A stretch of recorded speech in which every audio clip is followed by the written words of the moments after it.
ability to transport goods across African borders within Africa is unbelievably complicated. It is cheaper to take something from an African country to a completely distant offshore port to bring it back to an African country than it is to move that produce or that product from one African country to the other across their own borders on the continent.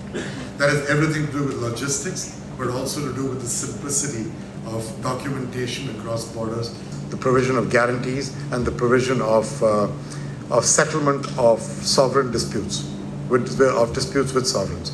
We do all that. So what we are trying to do is to get those to not be silent, but to come together. Give you an example. We do guarantees in a number of our locations in the bank. If you bring them together in one place, they'll be more efficient, more available to all the different institutions to sell to a country. The country won't have to go to 3 places to get their guarantees. These are all relatively obvious things to do.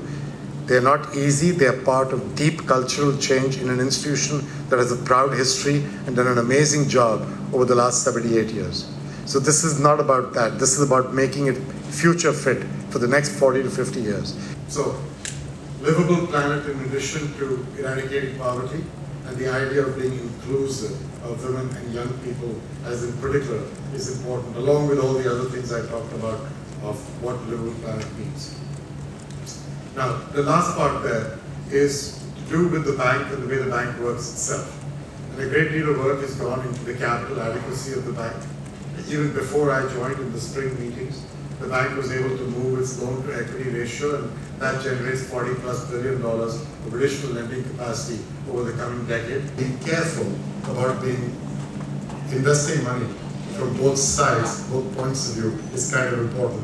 One of the things the World Bank is doing is to put 50% of its money that goes into climate work into mitigation, which is the avoidance of future heavy emissions growth kind of patterns, but also 50% into adaptation, which is all the other aspects of climate that I was just referring to.